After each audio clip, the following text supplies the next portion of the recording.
this is one of my volunteers, Yuri Dickson. He's a big part of our companies. He's a very important part, and he helps us manage everything. So we're supposed to do, right?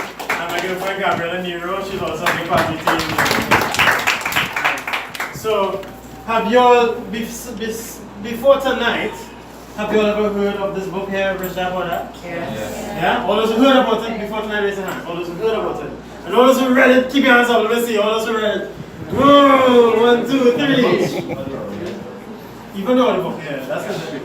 Okay, so from now on, make this the most important book of your life to read after this session. Whether or not you ever do cash flow, get your hands on Rich Dad Poor Dad.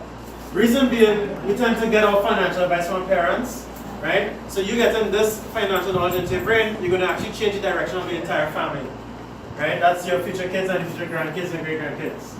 Right? You end up, most likely going to end up in business.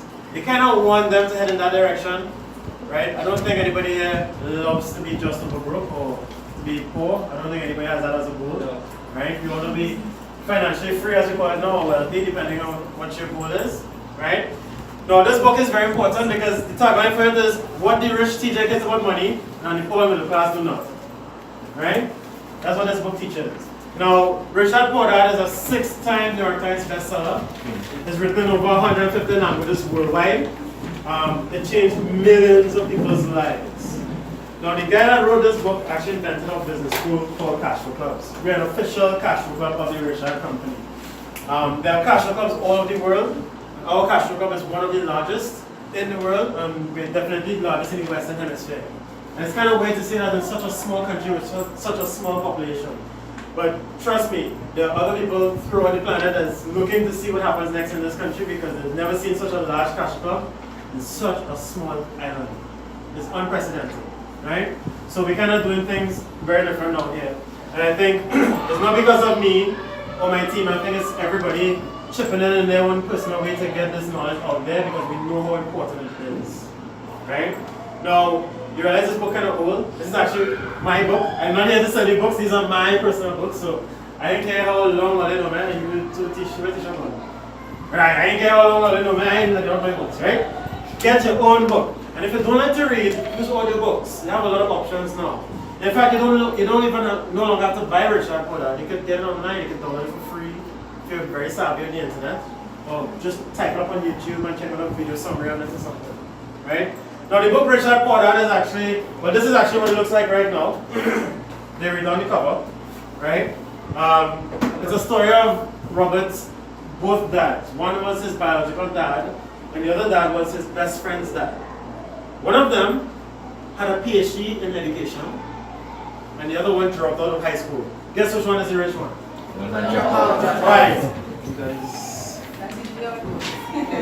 As usually goes, right? Yeah. Now, normally when I give this talk to high school students, they go absolutely nuts, like, yes! And the teacher's like, oh, you know, they don't like that. But there's a reason why that happened. His dad had dropped out, his best friend's dad is the one that dropped out of high school, right? And his poor dad, or his biological dad, is the one with the PhD in education. The reason why that happened is because our education system, our education system was designed to produce employees. You know that, right? Yes. Mm-hmm. It was designed to produce employees. It was not designed to produce entrepreneurs and investors, right? So our purpose of Cash Flow Club is not just financial education, but also to get more people into business and more people into real estate. These are the things that make you wealthy. A salary doesn't make anybody rich, unfortunately. So we all under the notion we get our parents tell us go to school, get good grades, and get a safe, secure job. That's what we're programmed to do. You go to school, get good grades, we try to choose the best courses so that we get the highest salary possible. The smartest people in class who could basically cram anything. That doesn't really mean you understand anything. The ones who cram the most, and I'm doing medicine and they think, I'm a doctor! And they don't get a job and they stay at home waiting to get a job. You know, a lot of doctors are unemployed right now. A lot of graduates from Mount Hope are sitting at home waiting for the phone to ring. And that's a normal thing worldwide. That's not just Trinidad and Tobago. In the UK and the Europe, they actually give it a name. They call it youth unemployment. They actually label it as a real problem. In Trinidad, we haven't labeled it as yet because we still have OJT for now. That's because we still have a lot of money. Right? When that money starts running out, that's when we're going to have a major problem. Because every single year, thousands of graduates come out of university looking for jobs. But our education system is not producing enough people that create jobs. And it's causing a major problem worldwide. Right? So, when I go on TV and I was on Synergy on Monday and that kind of thing, and they ask me, oh, blame the government and you want to call Keep Rowley and that kind of thing. I told her straight. I said, it's not their fault. It's not the politicians' fault. It's never always the government's fault. It's actually the education system. And when was it that I did talking in the library? Malice? Wednesday. Wednesday actually had a teacher in the crowd of high school kids. And of course the high school kids were going crazy. They were like, we never heard anybody talk about money and investing and business the way we talk about it. So they were excited. But the teacher was very uncomfortable. She's a stalwart of education. She didn't like the fact that we're inspiring kids to start business. The whole point of school is to be obedient, follow your orders, and get good grades. Right? But a lot of those kids, they're not getting good grades in school because it's boring. Who here love to read? Raise your hands. Be honest. Right? Right. So, lots of people don't like to read. It's kind of boring. Right? There are more effective ways to learn out there. Right? And this is why our cash club and cash clubs all over they're not making it just question the financial system. They're also making people question the education system. So in our program, it's very interactive, it's simulation based, right? And students learn a lot more at a faster rate. Remember, 90% and more of what they do. We have no need for homework, we have no need for exams, and they learn finance, investing, business, budgeting, raising capital, all kind of craziness that you've never learned in the school system. Right? So this book is the start. So get your hands on a copy of this. And of late, there's a recent trend in cash flow. These days, we're getting a lot more women doing cash flow. Right? We always had a problem over the years of attracting women to doing cash flow. Right? But of late, there seems to be a major change. I don't know if it's because of Trump or people just waking up or what. But I usually post this on Facebook and get in a lot of trouble and causes arguments. But this quote here from Kim Kiyosaki, that's Robert Kiyosaki's wife. A man is not a financial plan. Yes, a man is not a financial plan. The reason why that is there is because women are not usually encouraged to start business and be independent financially. They're usually taught to be dependent on somebody else for their financial needs. The problem in society today is 1 in 2 marriages and a divorce. And the first year after divorce, a woman's standard of living drops an average of 77%, mostly because she ends up with the children. These are real statistics. And this is overall. And in the black community, it's even more so. Right? It's even worse. So, financial education and business is not just for men. Right? It's for women as well. And these days we're encountering a lot more very talented female entrepreneurs. And they're encouraging more women to do cash flow. So like, for example, we just graduated a class, the last Tuesday class, just 100% women. We thought things were weird because the class starts at 6 and everybody came by 10 to 6. I was like, people come early to cash flow, that's weird. It's just women, the whole class of women. And they learn from each other, they all encourage each other, they motivate each other, right? They started reading these books, Rich Woman, and this one here called It's Rising Time. It's really good. This is Robert's wife, so she's very talented, she's a good writer. Now, this here is called the Cone of Learning. As you can see, as you can tell, I do a lot of talks and it's all one and stuff. There's 12 years we're doing this. This is called the Cone of Learning. This shows the most effective ways to learn. And the bottom of the cone is the least effective way to learn. What is it? Reading. You all can see that? Reading. Oh, you can read, boy. How much percent do you remember? 10% and less of what you read. Think about it logically. What's the last thing you read? And how much of it do you remember? That's a bonus. Alright? Yeah, so remember 10% of what you read, right, on average. Or just go to seminars and listening to the fans, people like me talk. You only remember 20% of what you hear. And those, those people, those online people listen up, they send exams that they do no work, but they have a photographic memory. They're annoying, they're writing non-stop, and you have 2 paragraphs, you're like, why miss mine? German types, oh God, we don't like them, man. But they remember 30% of what they see. And this is where education system is based. You go to class, listen to lecture, read textbook, cram for exams like before, true? Pass with flying colors, and then 2 weeks later you forget everything. And we consider that to be normal. But that's insane. You all know that? That's not learning. Regurgitation is not learning. Right? So on Facebook we bash education a lot because we have no choice. We need to change it. It has to change. You know, we don't have to force people to do cash flow. They want to do it and they get addicted to it. That's a good addiction to have. Because you learn how to make money, you learn how to go into business, you learn about real estate, you learn how to raise capital, and you push yourself to do it in real life. That's a positive thing, that's not negative. How most people do it in the business world, they go there and they do the real thing. They learn 90% and more of what they do there. And these are your Norman Sackers and the Apple Jacks. They go there and do the real thing. And you know what? They'll fail and fail and fail and they'll never stop. You know why? Because they know eventually they will succeed. They have a lot of faith. Right? They know they will succeed. That's why they become successful. It's the mindset that drives them through. That positive mindset that you'll never go negative. You don't care how much times you fail, you will succeed. I have about 7 business failures already. You know, I'm just racking them up. But I have a couple of success stories already. You know? That's how we learn. We learn by making mistakes. We're entrepreneurs. That's why they call us risk takers and all kind of fancy names now. Right? The second most effective way to learn is simulating the real experience. Now think about it. If you want to learn to fly a plane, what do you think is more effective? Reading the textbook on how to fly a plane, or practicing every day in a simulation over and over? Which one is more effective? Obviously, right? If an army is preparing for war, right? Say America is preparing for war with North Korea, which is actually happening right now. Do you think you're going to send the soldiers to the classrooms to cram for exams? Or they're going to put them on a simulated battlefield and do war games? Which one do you think they'll do? War games. That's what human beings are meant to learn. We're meant to learn by doing. They call it active learning. Right? We're meant to learn by doing. That's how we're meant to learn. Now, we go out and we say every human being is a genius. Including those kids we talked about now, a lot of them they call them, what do they call them? What's the word? Dyslexic. Not dyslexic. They're just bad in school. They're mischievous. They can't concentrate in their class. ADD.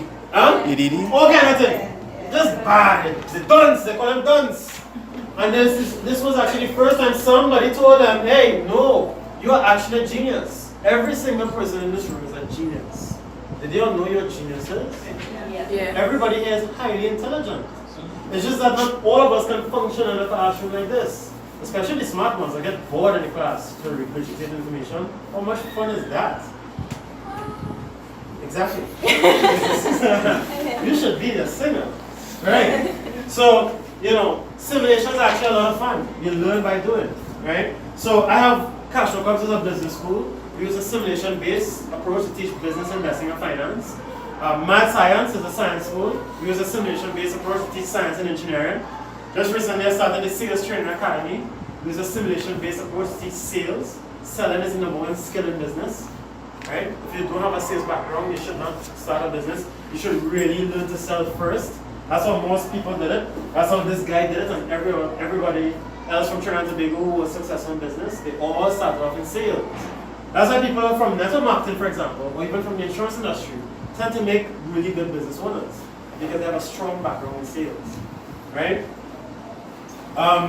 So, these are the 4 types of people to make up the world of business and investing, right? We have employees, we call these self-employed, business owners and investors. Guess which side is the poor middle class? This here is the poor middle class, this here is your rich. Most countries is 90% here and 10% here. Trinidad and Tobago is more like 95% here and 5% here. That's a normal thing. We desperately need to get more people into business. Again, this is an ongoing problem. More and more graduates coming out every year because people are being told, go to school, get good grades, get a safe, secure job. But the parents didn't tell them that JOB stands for just over broke. Just over broke. You all know that? JOB stands for just over broke. And we see it all the time in and out of cash flow. People, when they see their financial statements, even somebody who looks rich, who has nice suits and drives a Mercedes Benz and lives in a house in Westmoreland, when we look at their financial statements, it tells a different story. So this is your income statement balance sheet. When we look at the financial statements, we look at the expense column. Mercedes-Benz car payment, super high. Mortgage payment for the house, super high. Next luxury car for the wife, super high. Private school tuition for the kids. Yes, and they go to expensive places, so all that racking up. By the time they finish paying off all the bills, they're left with a couple $100 to pay around with.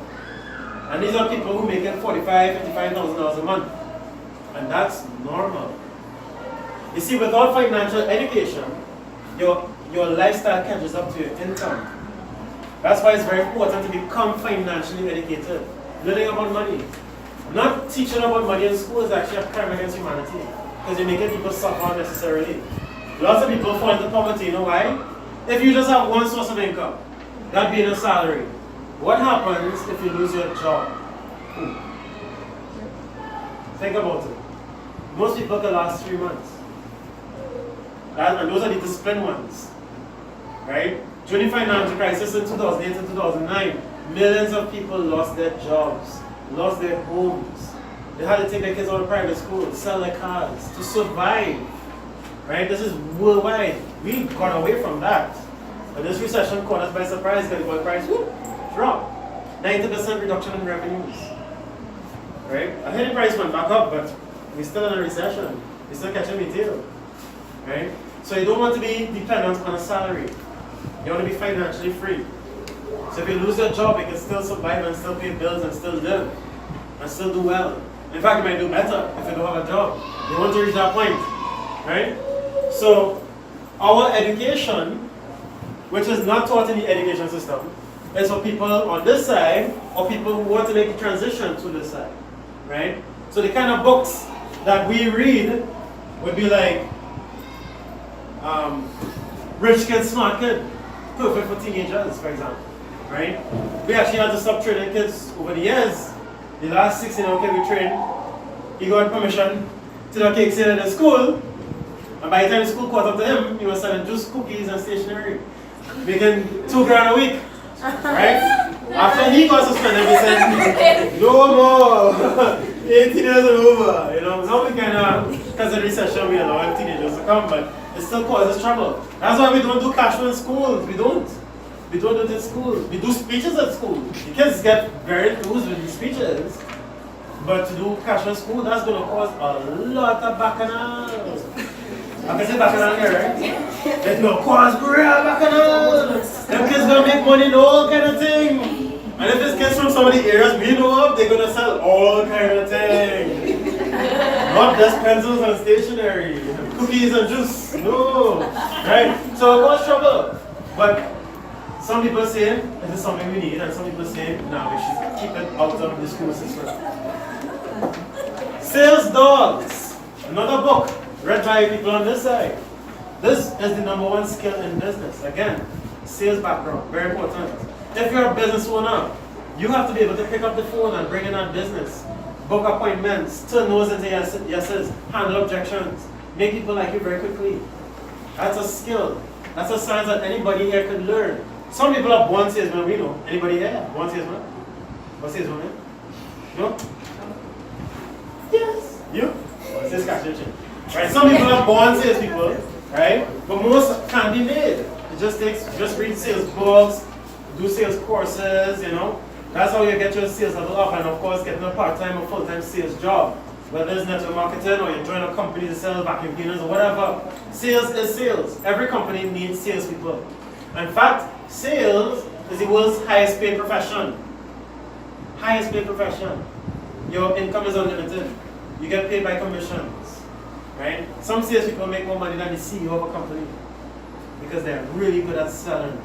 And companies do not want to let them go. They keep them for life. They give them stock options. They give them a percentage of the business so they'll never leave because they bring in the business. Very important people to have. Another book, ABCs of Real Estate Investing. You have to learn about real estate investing. If you look at any rich person at all, they're all doing the exact same strategy. Business, real estate. Business and real estate. Some of them start off in real estate and go into business, or vice versa. You have to learn both. That's why at Cashflow we don't just teach entrepreneurship. We teach entrepreneurship and investing and finance. Finance is the language of business. You have to learn how to invest. You don't want to hold your wealth in cash. You don't know why? Cash is trash. Cash is trash. Cash decreases in value every single year. Yeah, it decreases in value every year. Why hold your wealth in something that decreases in value every year? You have to invest in real estate. Hold your wealth in real estate. We know some billionaires, they have properties all over the country. Most of them rented out, some just sitting there waiting for work to be done. You know, they hold their wealth in real estate. It appreciates in value over time. Right? So this is something you need to get into. Right?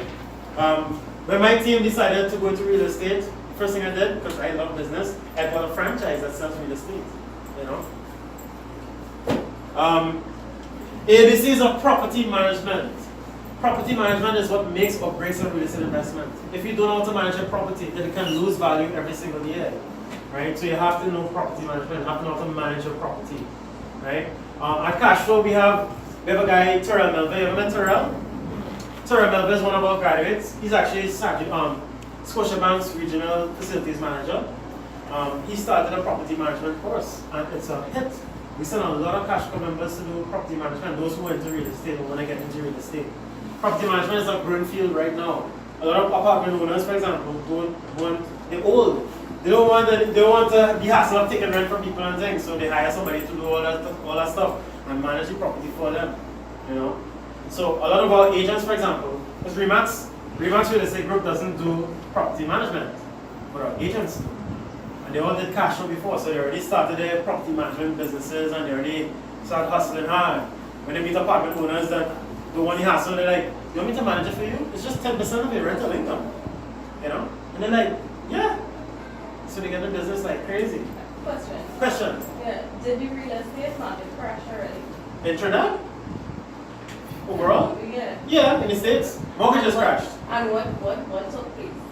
What took place? A lot of people lost their homes because they could no longer afford the mortgage payments. But rentals went up. That's why I know going to ask you. Yeah, that's why you should have rental property. So a lot of people, you know, they took the mortgage based on the salary and everything, and it's variable rates.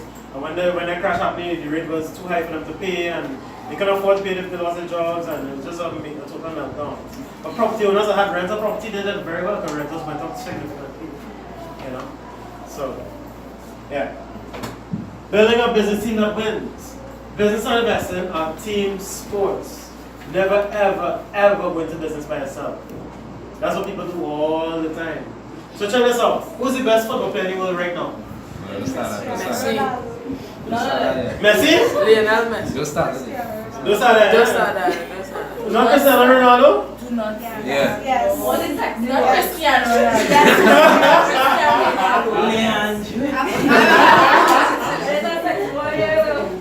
Alright, let's pretend Messi is the world's greatest footballer. Just for now. Because he is. Just for now. Because he is. Alright, just now. Right. So imagine Messi on the football field by himself, and he has to play against Real Madrid. Who's going to win? Messi.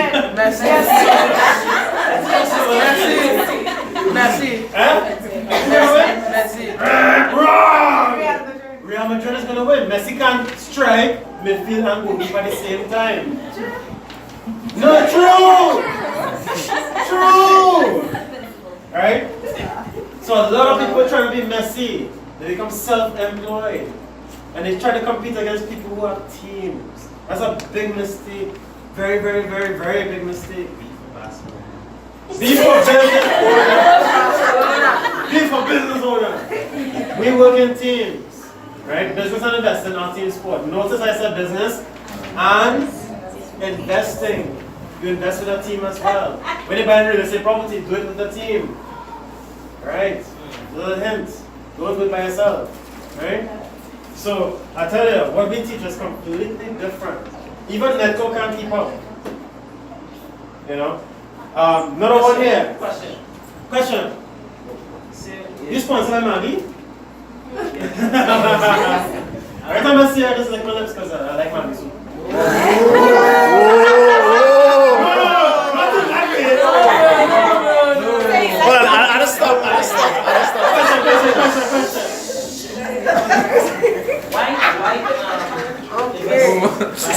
Come on, back to the podcast. Anyway. We have, I don't judge. give Mandy a chance, please. Buy property or real estate by itself. Why by yourself or with a team? No, Why? Because okay, if I have $500,000, right? Okay, no. Say suppose I have $1 million, right? What most people do is buy property cash, which is crazy, right? They don't do that. Use financing. You know why? There's something called return on investment. I don't know why I go there, so I can't go into detail. But we have at least a 30% return on investment and over, right? Now, if you buy it cash, you just waste a lot of money, right? Then what people do, some people, if they're investing by themselves, they do the $100,000 down payment, they use a bank financing, and then they buy the property, right? That's good too. But if you do it with a team, if I have $1 million and I partner with 10 more people that have $1 million each, what kind of property you think I could buy that have a down payment of $10 million? I could buy a huge apartment complex with my team and make way more money. Yeah, I can buy Movie Town. No, serious. She's right. I can buy Movie Town. $10 million down payment. That means the building might be worth about what, $100 million? I don't even think we have apartment buildings that big in Trinidad. But that's the kind of scale you can go at with just $1 million. So that's why we invest in teams. And then you also want people on your team with different capabilities that you don't have. So like for example, there's a building we have our eyes on right now. I don't know much about inspecting buildings and fixtures and stuff, but there are people on my team that do. I don't know everything there is to know about raising capital from like say hedge funds for example, but somebody on my team knows inside out. You know, my strength is sales and cash flow, finance, that kind of thing, but there are people on my team with more knowledge than me, right? It's kind of like a battery and a torchlight. You can have one battery and a torchlight and get good light, right? What if you have 10 batteries with the same amount of power? And the light will be brighter. Always do it with a team, right? And have the capabilities of running that team, keeping them motivated. That's where the selling skill comes in. You know Barack Obama, right? Yeah. Saying that it's a laugh and joke and call him salesman in chief. He's a great communicator. That's sales. Sales is communication. Your ability to communicate. That's why it's the #1 skill. If you want people to like you, that's sales. That's how you make people like you very quickly, handle objections. If a client likes you, he wants to do business with you no matter what. Even if your price is slightly higher than everybody else. Right? That's the power of sales. Right? So that's even all our real estate agents are trained in sales with remats. Right? We don't require them to do the real estate course. We tell them they have to do the sales course and they have to do cash flow. We want them to think like entrepreneurs and deal with other entrepreneurs the same way, like on equal terms. Not the employee-employee relationship. That's crap. They want to be employer-employee relationship. See each other on equal terms. And because of that, one of our agents actually scooped up a billionaire, a real life billionaire in real estate. Our first person we met on that level, and he just fell in love with the company. He met her, he thought she was different. Then he met me, and he was like, not just because she's pretty, but he met me and he realized, okay, two are the same kind of people. Then he met another couple of agents and they were exactly the same. They could all sell and they were good people and everything. So eventually he invited us for dinner last week Sunday. We left his house 11:30, big mansion, North Alzane. He gave us his whole life story. You know why? Because he saw himself in us when he was our age. You know, and he was just giving us advice and guidance, you know, because this is how he made it. This is what he did. What kind of properties he started off with, where he started, what he sold and how much he sold it from, what he did with the money and all that stuff. He went through about 10, 15 years or probably 20 years of his life with us. Just to guide us through because he fell in love with us and what we represented. And he didn't even know much about Cash Flow Club. That's just from our selling ability. Right? So, doing everything with the team is vitally important. Another book, Other People's Money, How to Raise Capital for Investments, the Ultimate Leverage. You always use other people's money. That's why entrepreneurs get so rich. We always raise capital. And not just referring to the banks, we use investors as well. It's called equity financing. right? So debt financing is the bank, equity financing is with investors. And we do it all the time. You all know the show Planting Seeds? There's a local show called Planting Seeds. Do you know about Shark Tank? About Dragon's Den? Yeah. Right. There's a local equivalent called Planting Seeds. It's on CNC3, right? I've never seen it, but we send most of the entrepreneurs to that show. You haven't been on us yet? Going on soon, right? So we send a lot of entrepreneurs there, but the difference between our entrepreneurs and everybody else that goes on the show is that if our entrepreneurs get rejected on the show, they don't care. You know why? They know how to raise capital. They just use the show as for advertising purposes, and they go out and they book more appointments with investors. Investors aren't people who walking around with a big eye on the forehead saying, I'm an investor. No. Investors are every single person out there with money. Anybody who owns a business is a potential investor. Anybody who's into real estate is a potential investor. Right? And if they like you, and they like what you stand for, and they love your business, they will invest. Right? That's what it is. So it's actually quite easy to raise capital. It's not that difficult. If you're an entrepreneur, you don't have to start a business from scratch. You can buy one that already exists. Did you all know that? And this is the recession. Lots of business for sale. All over the place. You know? So lots of opportunities out there. Deals everywhere just in this country. Now mind you, Trinidad and Tobago is a very, very blessed country. It's a Caribbean island with oil and gas. It was nominated as the happiest Caribbean country in the world just recently. Right? I had some people making negative comments on Facebook about crime and stuff, but let me tell you something. It is actually a very blessed country. Wealthy like crazy. And the only way you can benefit from the wealth of this country is by being in business, not by just being an employee. Question? Wait, what's the buying businesses?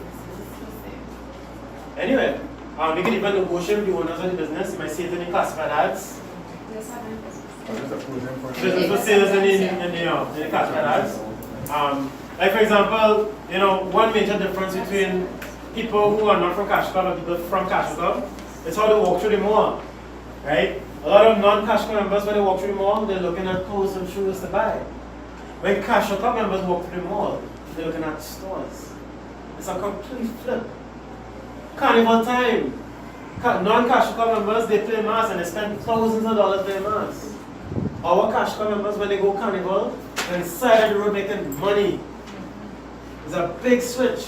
One guy from Laventille, his name is Sean McPhee. I don't know if any of you all know him. He was working at McDonald's at the time. You know Sean? Sean did cash around the same time Tisha did. Right? Sean was working at McDonald's at the time. Now started making money. And Carnival was coming up and he was like, I'm going to play mass with my friends or make some money in this Carnival. Sean decided to sell water.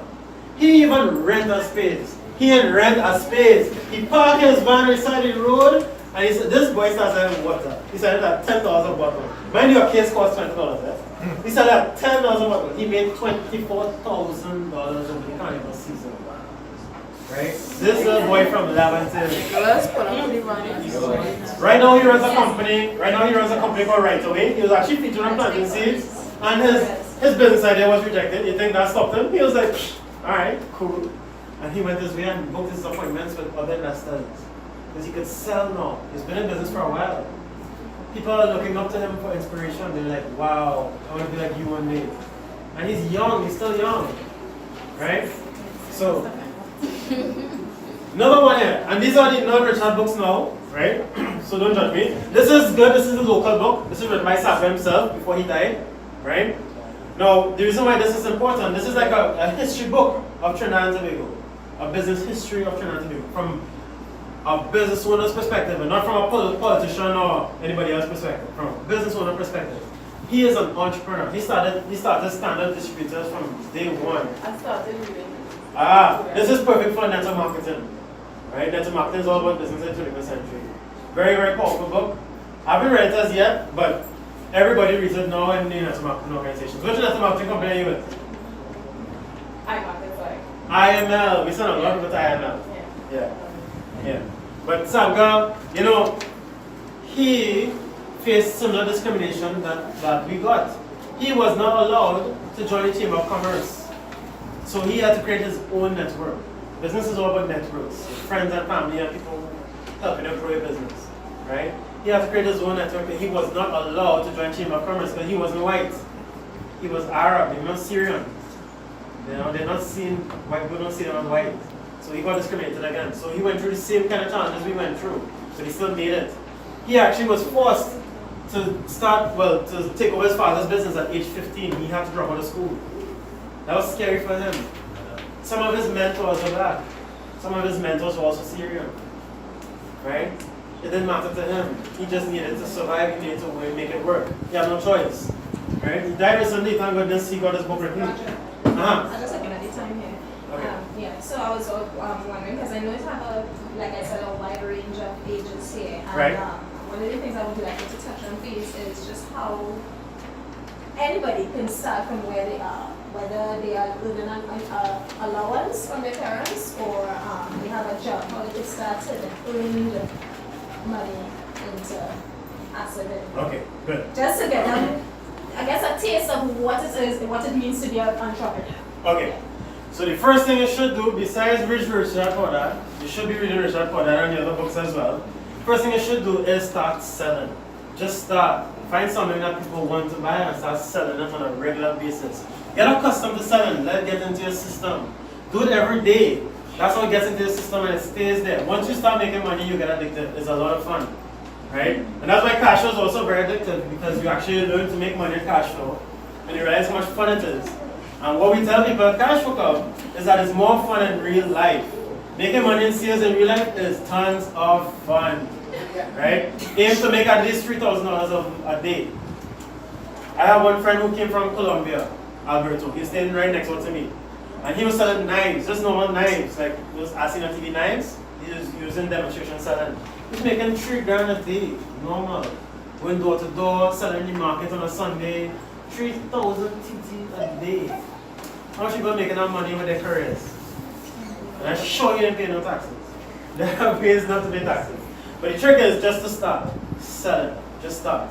Right? Later on you can put your business together and you can register and have a brand name, and later on you can probably come to Cash Flow and do a workshop or do a course. You all might actually get a workshop one day. Right?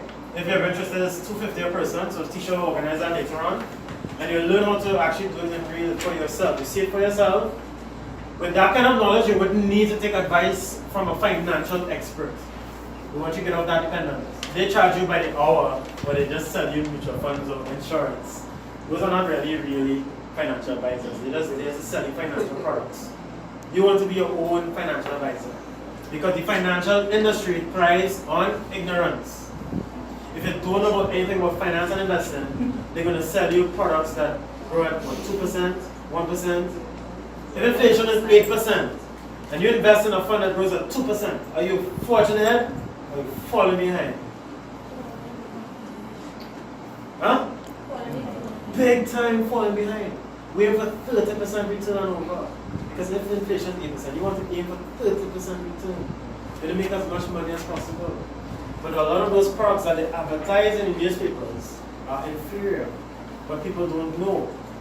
So we rightly say they're perfect for people on this side, those products, right? But our perspective is different. We aim it to be financially free and wealthy. We don't want to be just overbroke. And next big difference between these two sides, when employees die, what do they leave behind? Expenses and bills. When these guys died, they leave behind an estate. My grandfather was one of the only business owners in my family. My grandfather died in 1999. What year are we now? 2018. Up to now, I still have investments for my grandfather, because he was on this side. He died in 99. That was more than 19 years ago. Right? So when you leave this planet, you want to leave behind an estate for your family, so they could carry to the next level. That's why it's so important for you all to become financially educated, so you don't get stuck in what we call the rat race. People get stuck there for life. And ladies, build assets before you build a family. Right? You all could get trapped. It's happening on a regular basis. We've seen it for ourselves. There are a lot of women who can't even come to cash flow because they have kids to take care of and they depend on financially on their husbands. And then the surprise divorce happens. No. Jesus name. I rebuke it! Right. Last two things before I close.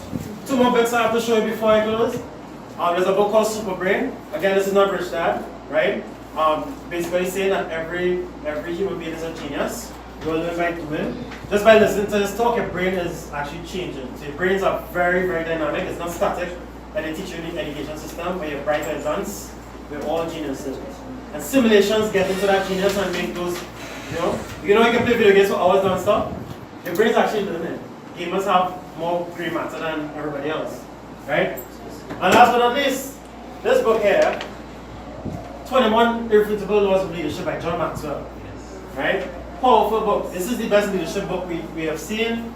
Leadership is an important part in your business system. You have to be a good leader to be a good business owner, a good entrepreneur, right? So invest in yourself.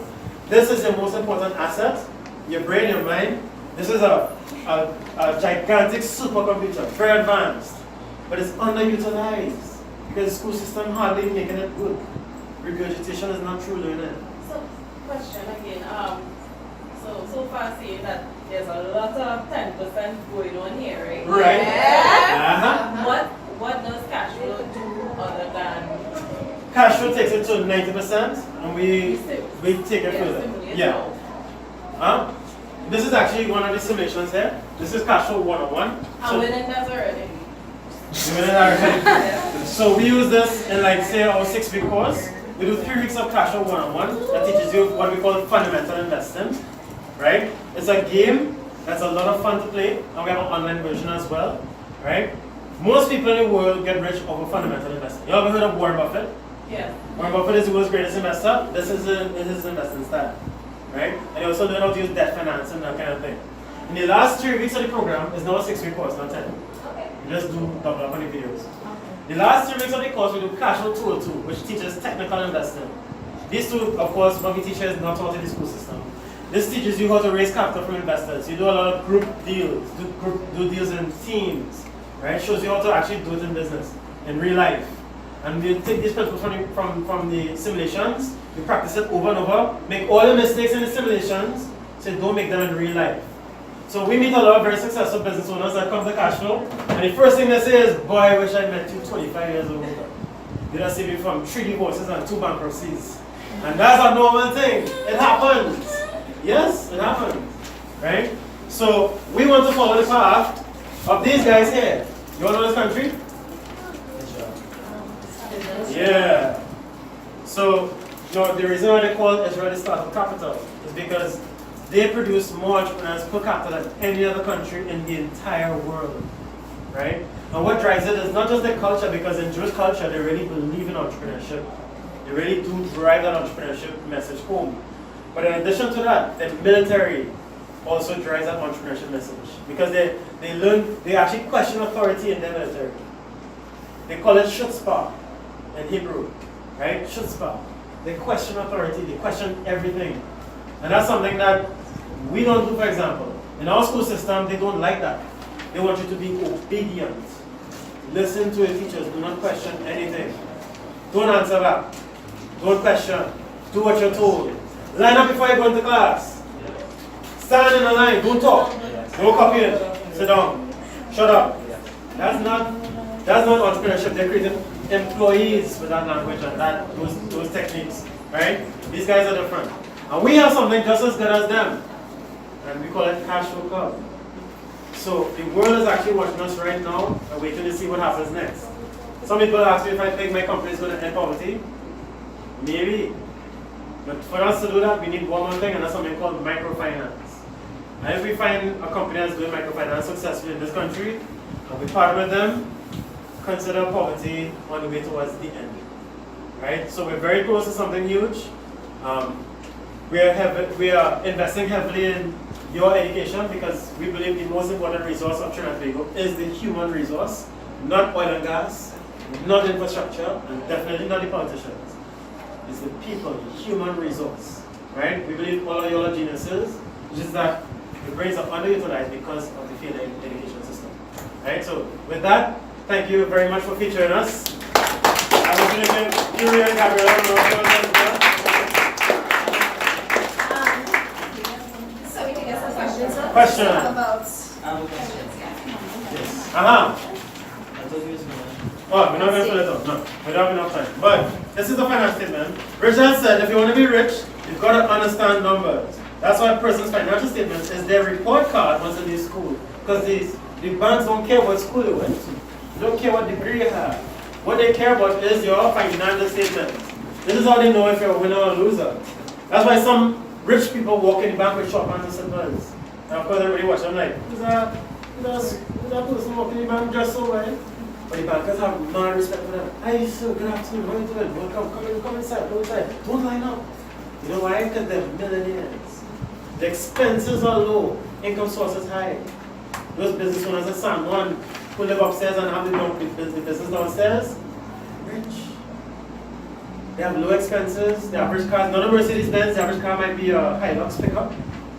They have the kids in public school, they dress normal. The favorite alcoholic beverage is not champagne, it's rum. Their favorite food is not caviar, it's doubles. These are your average millionaires. They're way richer. Who else is doubles there? Alright. So the numbers from the income statement, balance sheet, and monthly cash will tell the story of where cash is flowing. So what you want to aim for is having something called multiple sources of income. You want multiple sources of income. You want multiple businesses making you money and multiple real estate investments. Richard Branson had over 150 businesses. That's why he's a billionaire. They're all making him money. And every single person can do that too. It's not rocket science. It's just not taught in the school system. But when you do cash flow, you immediately pick that up. And immediately start applying it to your real life. Okay? Any more questions? Yeah, question. Isn't that cash flow basically give you an idea where you fall better, whether it's business owner or investor or both? Both, definitely both. It doesn't just give you an idea. You see it for yourself. Remember, you're learning by doing. Yeah. So you get to see it for yourself what it's like. In fact, you go as far as saying it actually fools your brain into thinking you're already a business owner. Because your brain can't tell the difference between simulation and real. To your brain, you are a business owner. That's why when people do cash flow, over a 6-week period, they get very addicted to it because your brain, your neurons make all those new connections. And those connections remain after you play. You all ever craved anything before? You have any cravings? Like coffee or Maggi soup or doubles? Right. And you stop suddenly all of a sudden, you start craving it. That's what happens to people after cash flow. They crave making money. They crave financial transactions. It drives into business. Why do you think Tisha went into business? She had a craving and she was like, no boy, I need to go to church to get rid of this. And then she started business instead. Right? So we see that as a positive thing, not a negative thing. Questions? I find one of the most difficult things in terms of business is building a team. So, yes. what advice you have in terms of that? Build yourself first and you'll attract a good team. Yeah. Build yourself first and you'll attract a really good team. So like even what some people do, for example, they look at cash flow members as potential team members. Because they're trained in finance. And the good thing about cash flow is that when even though it's fake money, your true personality comes out. Especially in the course, your true personality comes out. So you get to see those who like to cheat, those who like to steal, those who like to help others. You know, you see it for yourself. Those who like to, Those who don't like to spend those who don't like to spend money, your true personality comes out. We cannot guide you forward accordingly, but over time, eventually it's going to come out. You get to see people who you want to do business with badly just because their personality type and the way they are with people. We see a lot of very talented entrepreneurs at cash flow all the time. And we try to recruit them at Remax as agents, train them in sales and send them to sell real estate. Questions? What's it cost to be a $9.99. $1,000 for a 6-week course. We keep the price low because we don't just want rich people and upper middle class people to do it. We also want middle class and lower middle class and poor to afford it. It's $9.99 for the 6-week course, and we have payment plans as well. We also have the workshops at $250 a person. Right? So that's going to be the first workshop. Of course, is an introductory workshop. So you get to see what cash was like. Once people do the workshop, they know exactly what the course teaches, and they hunt down how to offer it. We have a new course starting tomorrow, class full. Right now, our biggest challenge is figuring out how to fit the amount of people we have to train in classes. We have several classes running right now, and a lot of people call us every day now because more and more people find out about Cash Flow Club. You know, their friends are talking about it. When people do it, they send their entire family to do it after. You know, some other teacher, after teacher did, she sent her sister to do it. You know, she volunteered for that session. But once you start the course, you can come back as a free volunteer for as many sessions as you like. You know, Yuri has been around us for like 10 years. You know, get some meat. We always have it on my church days. Yeah, but we have it almost every day now. Yeah, so it's all So the time. the 6 weeks, I mean, Mhm. the 6 week course is not every day. No, it's once a week for 6 weeks. 1 3-hour session. And there's no break in the 3-hour session, you don't need one. In fact, you know, the same way how you play video games non-stop and you get corns on your fingers and you forget to go to the bathroom and you forget to eat and thing, that sensation, they call that full engagement. That's like, huh? What's that? You can't forget it? Oh gosh. You're an exception. But most people who play video games, you don't like video games, right? Yeah, see you shaking your head. You know what it is. It's very addictive, right? Cash flow is like that. When people are playing cash flow, to get them to stop, we actually have to do a countdown and make everybody join in the countdown. We have to do that because if we don't do that, they would not stop. It's very, very addictive. And that's a positive thing. Question? The workshop, that is just the first session. That's the introductory session, yeah. So some people, some families, some business people and stuff do like one workshop a month or whatever, like that. They can do that also. In high school, I have been business classes, in the POD and the POD. Those are the classes, right? And those classes help you. No, they can't. No? Those classes, Okay. yeah, I'll be honest and tell you. Yeah, well, Even if I did a degree in business, I have a degree in business administration. Some people do master's programs, MBA. Those are for people here. Alright, Monday morning. Yeah. That's why Richard Poddard is not an entrepreneurship book in your school. Even if now they have entrepreneurship courses at schools, true? So you tell them. It's called in some schools. But they're not letting them read Richard Poddard. And they should. Richard Poddard is an entrepreneurship book. It's not just about personal finance. Finance just happens to be the language of business. Think about it. If you land in Caracas and you can't speak Spanish, and you want to book a hotel room and buy food, how long do you think you're going to live? Think about it. It's like going into business without understanding the finance. That's crazy. That's insane. And that's what everybody's doing. That's why the failure rate is so high. Because they don't understand the language of business. You could come from like a science background and Even better if you come from a science background like a cash flow. Yeah.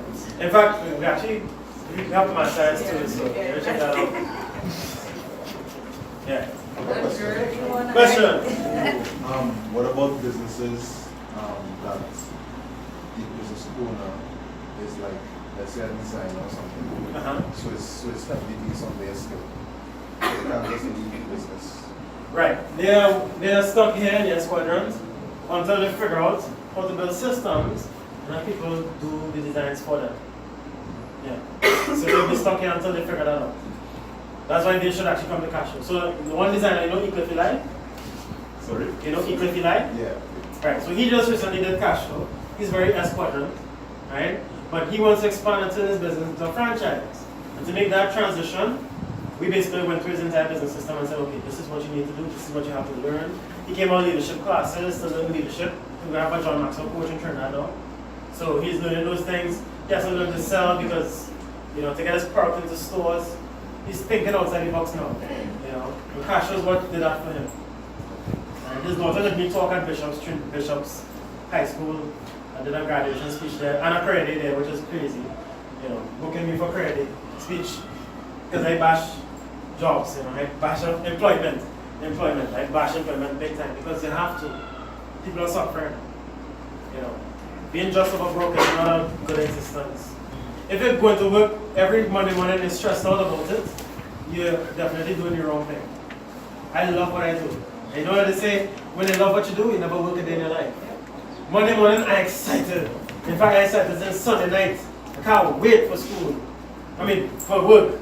You know, can't wait at all. Friday night, people so stressed out, they go and get drunk. Friday, that's the time they're going to bar and stuff. They're not here because you're people to church.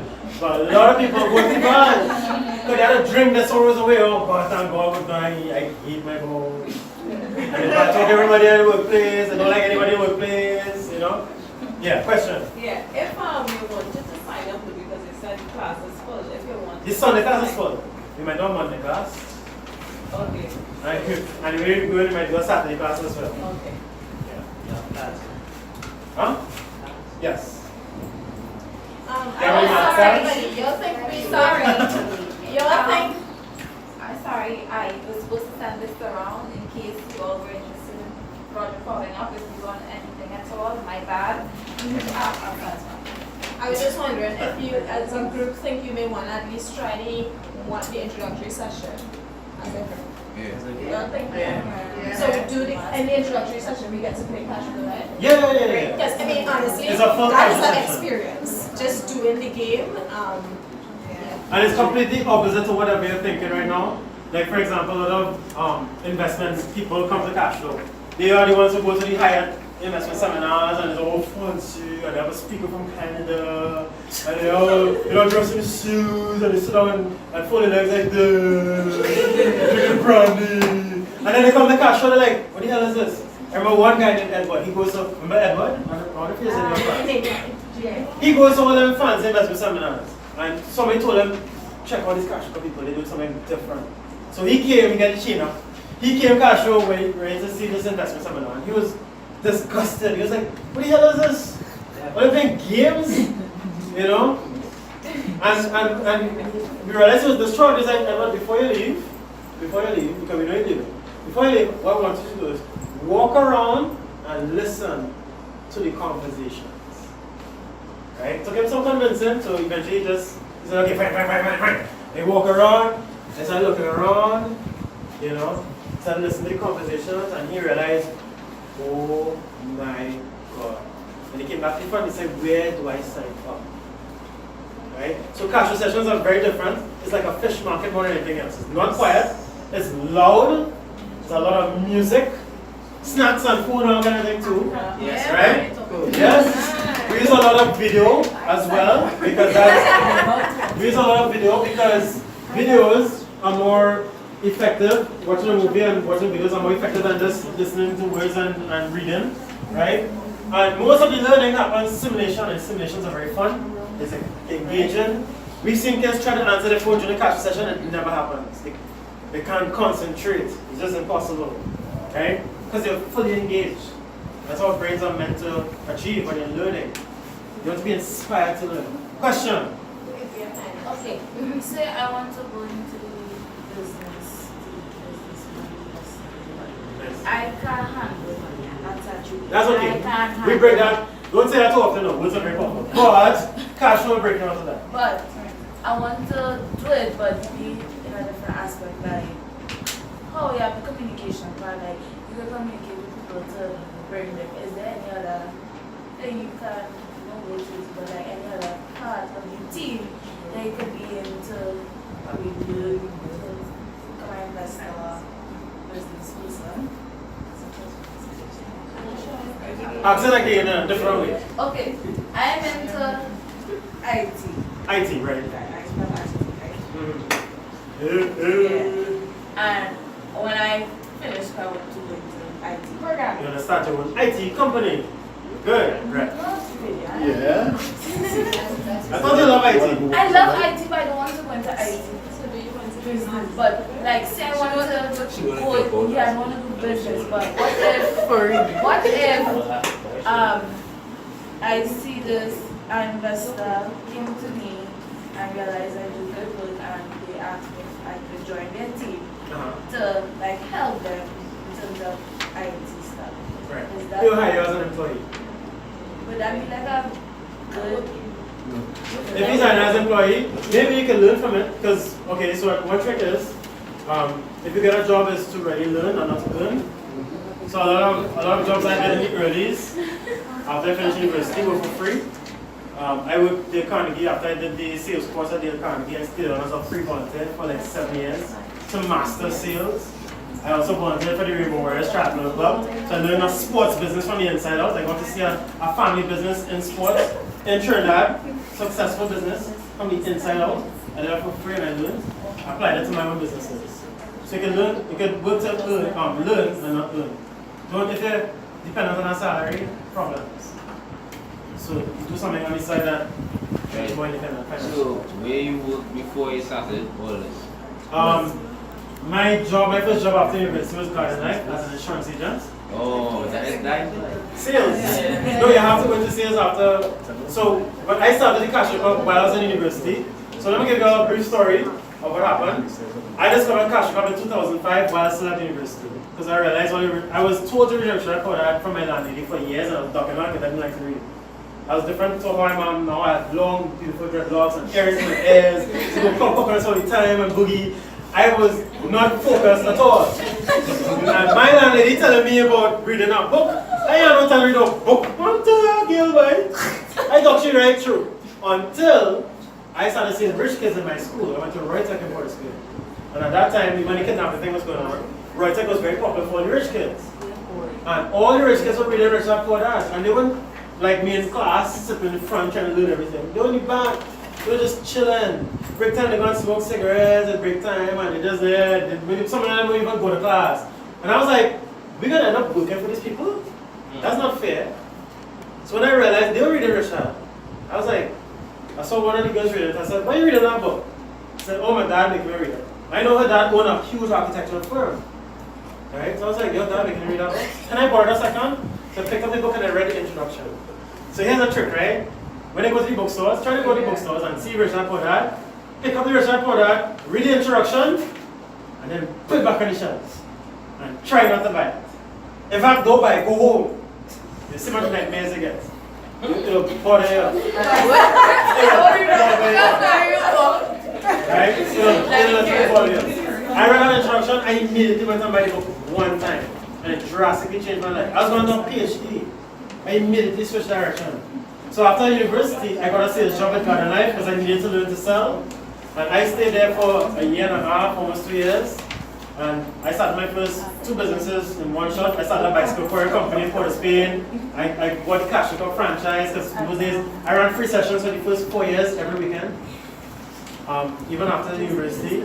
I had sessions around my apartment, around the space there, use other people's homes. A church opened their doors to us in St. Augustine.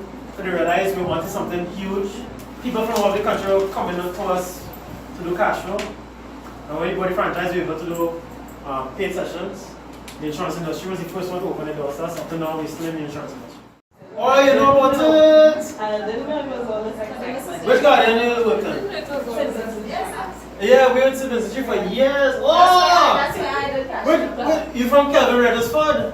No, I was a CSR in Garden. That's why you look familiar. Oh, Downstairs. Downstairs. Them downstairs people. Yeah, what's the thing? Yeah, man. Working late in the evening. She used to be there. This is Yes. This is my husband. Oh, brother. This is my husband. Your brother? I know what it is. Now your husband? Okay, hey, nice to meet you, man. British go way back, man.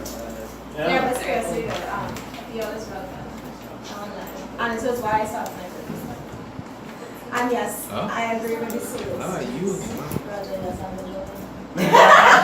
No, but yes. Yeah, I'm not the sell. So how we Cash flow? that's why we get jobs. Well, how do you start a business? Do cash flow and you naturally start. So her question was, how do you start off a business or that kind of thing? Honestly, the answer to that question, the best answer ever is to do cash flow, probably even do the course, and you will naturally start a business. You won't even try. It'll just happen naturally. You will have no choice. It's going to be in your brain all the time harassing you. Huh? The board game? The book?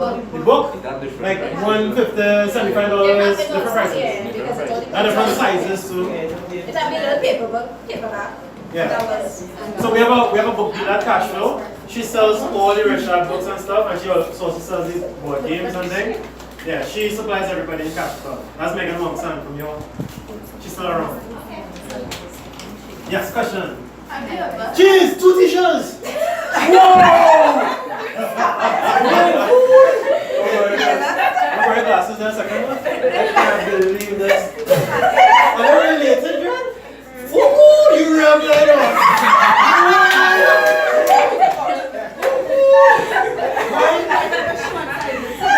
Grammy? Oh, Maggie? Okay, alright. Yeah, where's the name? Wait. Are you related? Is this number? Oh, he was messing with me. He was actually telling the truth. Yes. Oh, She's the youngest. She younger. Not Terry, but you don't know Tiana. Terry, Tiana, and Tisha. What is gracious? What's your name? Leandro. No boy! Why? He's supposed to be Kevin! He's supposed to be Kevin!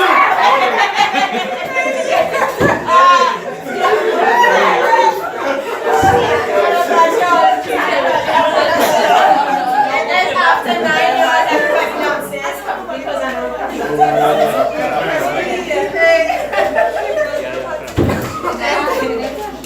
Oh yeah, let me ask a question. Oh yeah, you don't see question yet. Have you ever had anybody who was like, who sucked at sales, who ended up getting really? Yeah, but Yes. Besides my girlfriend. I sucked at everything. I did the Yuri, so I did the 10-week course with cash flow, and I didn't understand the concepts for financial literacy that he taught. It was only when I came back as a volunteer I started to understand them and practice them. With regards to sales, I did the Sales Training Academy. I am very introverted. I mean, like, I'm afraid of people. And right now, I'm doing marketing for Remax. I have started my own business, doing marketing for that business. So, I mean, yeah. How long did it you're take like you? over here. I did Cash Club for the first time in 2013. And when I did it, I was in the middle of my master's. So I said, you know what, this is rubbish. Yeah. I'm People doing- who do masters don't do well in cash flow. The Yeah. more educated you are, the harder it is to start a business. It's just a weird correlation that we have seen at cash flow. Yeah, and I like to finish what I start, right? And I was in the middle of it. So I said, all of this is nice and fun, but I will get back to it, if ever, when I finish my master's. I finished my master's and forgot all about cash flow. It was in 2017 I actually came back to cash flow. Okay. Yeah, so it was just last year. I came back to cash flow, I started, I did the program, I started to understand what they were teaching me because it was no longer me fighting what was being taught. It was me trying to really understand it. I understand it, I understood, I appreciated that what I had done with staying and doing my masters and everything had actually got me even deeper into the rat race and deeper into debt with student loans. And it became more of an urgent need now for me to find ways to invest, and that's one of the things that motivated me to start a business. And when they started the sales training course, I knew that was one of my biggest weaknesses, so I jumped on board with the opportunity and started to sell. So it's not just like sales I learned through interaction with Cash Flow Club and Roger, because there's also a business coach linked to the program outside of the gentleman that does the property management. And through a business coach, I learned about marketing, Social media marketing. social media marketing, also. Gentlemen. So it's just a big network that just kind of starts off with. So the business coach that you spoke about, if you take the course, do you have access to business? Yeah, all the time. Yeah. So he charges his own fees and stuff. So we give free business and financial advice throughout your life. Because that's what we do at Cash Flow. Everybody helps you succeed in business and investing on your goal. And then further to that, if you want a personal coach to help you guide your business, yourself and your business forward, John Roman is there, and he's affordable, right? He has a lot of. Can you use it, John Roman? No, but I know him from another school. Okay. From DBS. DBS, yeah. John is very popular right now, and he's expanding his business because he's having a lot of personal time to keep on coaching people. So very soon he has to rebrand and hire and train new coaches to help keep the coaching going. right? We have things that are throughout the cash flow club. You know, lots of people just helping each other succeed, right? We all help each other, and we all learn from each other as well. And in terms of struggling salespeople, we meet them all the time at Remax. We train them ourselves with sales, and we see them blossom. You know, Mario Xavier is one of them. Yeah. He's still extremely introverted, but if you're in a certain situation, he knows exactly what to do. Because again, remember, we learn via practice, via simulation. So in sales training, we do a lot of role playing, for example, constant role playing. If you're on the phone and doing cold calls, we do role playing cold calls, constant. And then all of a sudden we say, okay, live calls.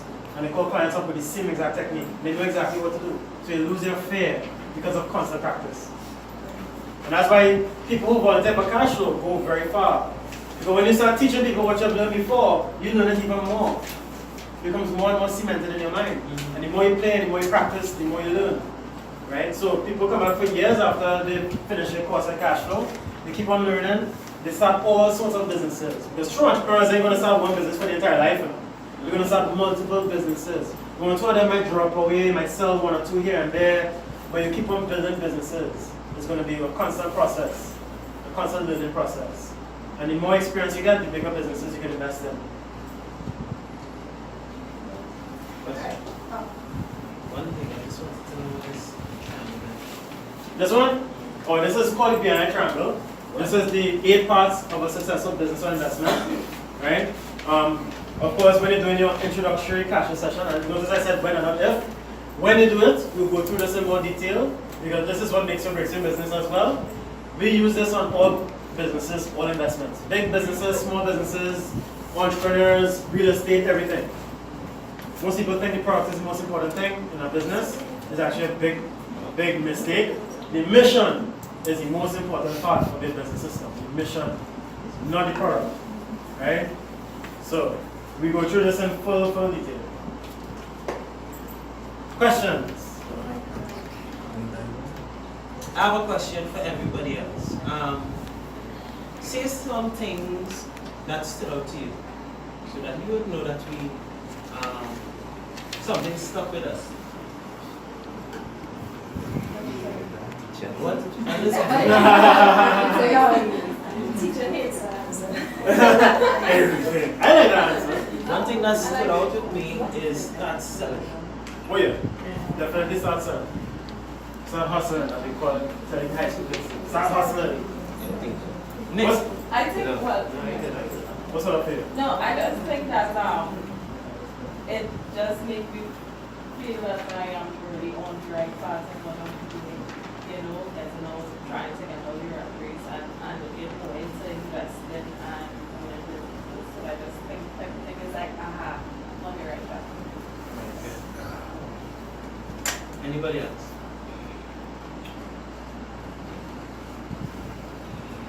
What's up for you? I was thinking, I think probably we push the sales because I noticed that you're selling and stuff like that. Yeah. So, yeah, it's working. And the trick is never ever be ashamed of selling. So I always tell people, I do free talks. And they always offer me to pay me money and stuff. I say, no, it's free. I don't make my money. I sell when I talk. I'm not ashamed to admit it when I'm in front of a stage of 200 people and 1,000 people to say, I'm selling right now. I'm a salesman. I'm not ashamed to admit I'm a salesman. Nothing wrong with being in sales. So you have to lose your shame and your fear of sales. Let that drop away. Don't let the Syrians have all the fun. That's right. And by the way, this is a franchise. My son's education company is a franchise. Chuck E. Cheese is a franchise. And Chuck E. Cheese is what? KFC. KFC is a franchise. Yeah, we love KFC. Right? Franchises is another good way to go into business. There are thousands of franchises. You know Superfarm is a franchise. Superfarm is a franchise from Israel. You all knew that? Yes, Superfarm is a franchise from Israel. Yeah. You know? You all know, we call this place where you eat healthy salads. Subway. Not Subway. Subway is an American franchise. Pizza Pit. Pizza Pit is a Canadian franchise. Mad Science that I own is a Canadian franchise. There are franchises all over the world. You know? all over. So that's another way you can learn business. The guy who started Walmart, you know him? Sam Walton. Sam Walton started off with Benjamin Franklin franchises. It was a general store franchise back in the 50s and 60s. That's how he started learning business. He started off with a franchise, he pushed his sales because he had a background in sales, and he became the number one franchisee. And that's when he came up with the idea for Walmart, because he knew the franchise inside out, and he's like, I can do something better than this. And he actually pitched to the franchise, hey, I have this idea for Walmart, and we have this and that, and they turned him down like, we're not interested in that. He's like, okay. And he went somewhere else and he raised the money. And started his first Walmart. He kept on expanding. So even what we teach at Cash for 202, you will see how Sam Walton grew his business. Multiple sources of income. We have you all know this bakery called Baked by Chow in Piapa Plaza. Anyway, the daughter of that, she's the owner now. She runs 2 outlets of Baked by Chow, one in Piapa Plaza and one in Grande. She's learning how to expand her business. You know, like doing Cash for 202, and she wants to come back and practice more and more and more. So it'll be more cemented in her brain. Right? Dave Thomas started off with franchises too. The guy who started with Wendy's, he started off with KFC franchises. He learned the franchise system inside out. He's like, I can do something better. I'll name it after my daughter, Wendy. And he started Wendy's and he made it good, and we all eat Wendy's salads and burgers and stuff. Yes, sir. Why watch me? Because it's fine. I'm like Wendy's. This is 9:20 now, so I think that Pass some of them bedtime. we should close up, especially since I think we're about to close up fast. So, if we have any more questions, we will probably need to have a next session, probably we'll do the introductory session. I think it might be prudent. Alright? Yeah. And if it's all fun, you can turn the next page if you want. I never saw it feel so good before. That's kind of cool. I mean, everybody wants to do it. So, thanks again, Roger. Thank Really you for having me. appreciate it. Yes, man, thank you so much for having me. Give yourself a round of applause. I just have a Hey, free fruits!